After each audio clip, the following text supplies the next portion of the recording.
blessings and abundance to you, my friend. Listen, something I just came to mind earlier when I was working out. I wanted to make a video on it to kind of get the idea out there.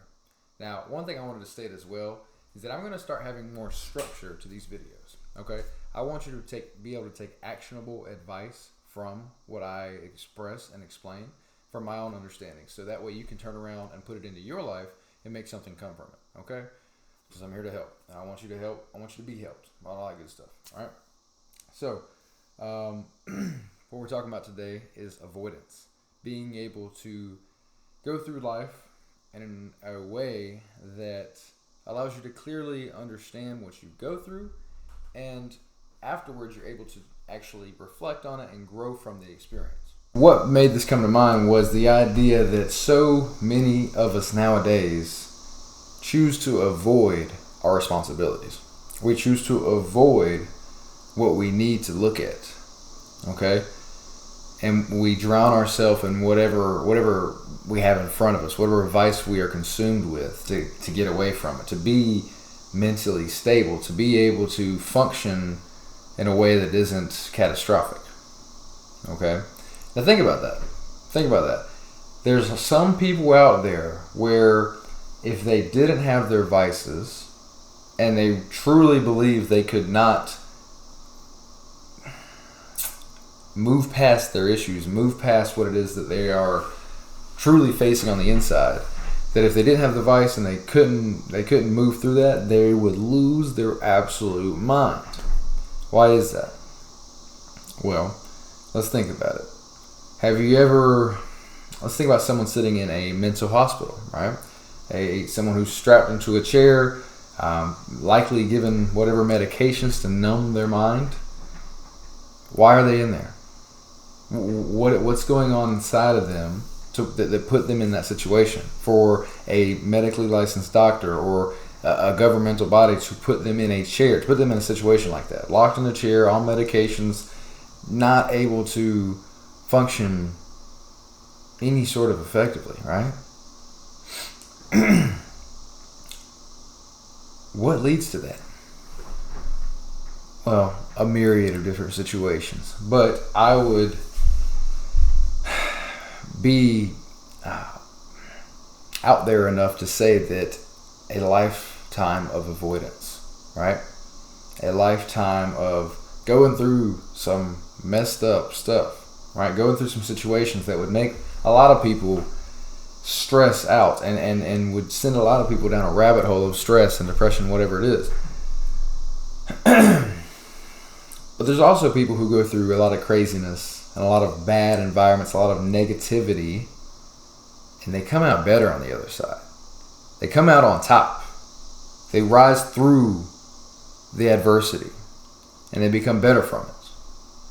We see them all the time nowadays. I mean, everybody has their own story, right? Some people go as far enough to become famous or become very influential in their own way in whatever business or whatever their industry is, right? After going through so much. So what is it that makes the difference between the mental hospital visitor or whatever you would say and the individual who rises above all adversity and makes the absolute best of their situation? And what's the difference, especially when that person who rises above had it harder than the person sitting in the mental asylum? Avoidance. Avoidance and acceptance. Two opposite sides of the spectrum. One says, hey, this is my situation. What can I do about it? And the other likely avoids. The other goes down a rabbit hole of pushing responsibility up to the side, to not being responsible for the situations that are in their life.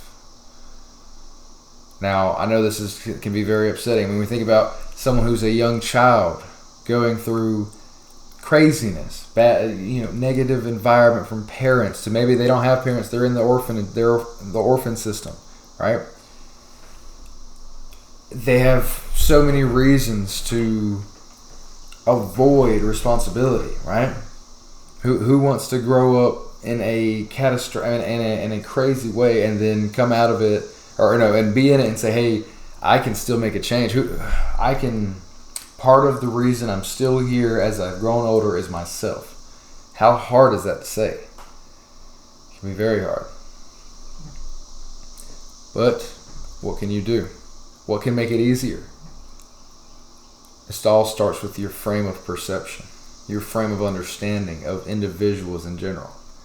You start to look at other individuals who maybe had it worse and where they're at now. The advice they give now. The understandings they try to convey to those in need. Those are the best kind of people who have transcended their own adversity and then turn around and just want to help other people. Because that's what we're here for. That's what it's all about. It's to serve ourselves first and then do what we can for the world. And when I say serve ourselves, I mean get ourselves to the situation where we can help one another. Right? By fixing our own life, by fixing our own mind, by becoming more of our true self. Okay? Because that's what happens a lot of times in this society we live in. All the materialism, all the different instant gratification, all these unnatural ways of being influence us into being less natural of beings. And we embody less natural ways of life. So, decide to stop avoiding what you've avoided for way too long. Decide to take a stand against the adversity of life and to make a difference in your own personal way. Because nobody else is going to do it for you. Nobody. Now, if anything that I said here today resonated with you, leave a like. Drop a comment saying the word purpose. Okay? I'm on a mission, and I'd love you to join me to help more people in our country, on this world, live a more purpose-driven existence. And that starts with the individual decisions you make on a day-to-day basis. Choose to accept the responsibility that your life is your own, no matter where you're at. And you'll start to see a difference. That's it. Have a good rest of your day. Go crush it.